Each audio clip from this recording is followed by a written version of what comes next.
Hello weavers, कल्याण ladies gym आज आपल्यासाठी एक सर्किट वर्कआउटचं सेशन दाखवत आहेत. या सर्किट वर्कआउटचं वैशिष्ट्य असं की याच्यामध्ये एक कंबाईन वर्कआउट असतो, ज्याच्यामध्ये 4 ते 5 एक्सरसाइज आपण इन्व्हॉल्व करू शकतो. आणि ह्या वर्कआउट सेशनमुळे तुम्हाला मल्टिपल मसल्स तुमचे इन्व्हॉल्व होतात. त्याच्यानंतर तुमचं मल्टिपल एक्सरसाइज एका सेटमध्ये इन्व्हॉल्व होतं आणि याचा रिझल्ट म्हणजे स्ट्रेंथ आणि कोअर ट्रेनिंग म्हणतात त्याला आपण. आणि हे आपण दर सकाळी म्हणजे आठवड्यातनं एकदा तरी हे सेशन आपण इन्व्हॉल्व करतो मेंबरसाठी. तर या आजच्या सर्किट वर्कआउट सेशनमध्ये आपण एक 4 प्रकारचे सर्किट्स घेतलेले आहेत. पहिल्या सर्किटमध्ये एक टॅपिंग सेशन आहे, ज्याला तुम्ही एक 30 ते 40 सेकंडचं टॅपिंग घेऊ शकतात. मागे बघू शकता व्हिडिओमध्ये. टॅपिंग नंतर सेकंड सर्किट जो घेतला आहे तो बॅटल ड्रॉप असतो. त्या बॅटल ड्रॉपमुळे कसं आहे की तुमचं आर्म स्ट्रेंथ होतं. आणि आर्म स्ट्रेंथला सुरुवातीला बॅटल ड्रॉप सगळ्यांना जमतेच अशी नाही आहे. आधी सिंगल हँड करायची आहेत, अल्टरनेट हँड्समध्ये, नंतर मग डबल हँड घ्यायची आहे. आणि बॅटल ड्रॉप करता करता तुमची आर्म स्ट्रेंथ चांगलीच होणार.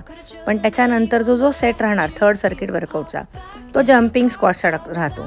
जम्पिंग स्क्वॉट्स पण इझी नाही आहेत. जम्पिंग स्क्वॉट्स शिकताना करताना आधी बिगिनर्सला फार त्रास होतो, त्यांना जमत नाही.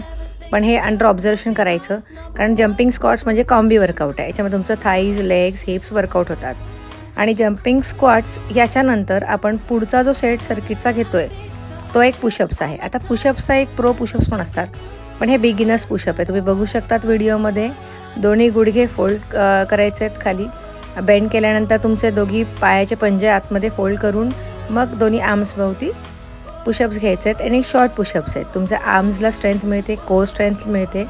आणि याच्यात तुमचं कंप्लीट वर्कआउट होतं. इथे टॅपिंग येतं आहे, बॅटल ड्रॉप येतं आहे, जम्पिंग स्क्वॉट्स येत आहेत आणि पुशअप्स येत आहेत. हे बघा, सर्किट वर्कआउट करताना ह्या गोष्टीचं काळजीपूर्वक लक्षात घ्यायचं आहे की आपण जेव्हा वर्कआउट करतो तेव्हा आपल्याला सगळं सोपं दिसतं आहे, पण सोपं नसतं. सुरुवातीला सगळ्यांनाच त्रास होणारे करताना. पण एक अंडर ऑब्झर्वेशन फिटनेस कोचच्या अंडरच तुम्ही हे केलं पाहिजे आणि प्रॉपर गायडन्समध्येच केलं पाहिजे. कारण तुम्ही चुकीचे जेव्हा वर्कआउट करणार तेव्हा तुम्हाला नेमकं त्रास होणारच. त्याच्यामुळे बिगिनर्सला आणि ॲडव्हान्स लोकांना तर काहीच प्रॉब्लेम नाही, पण बिगिनर्स लोकांनी खूप काळजीपूर्वक हे वर्कआउट केले पाहिजे. बाकी डिटेल्स डिस्क्रिप्शन बॉक्समध्ये दिले आहेत.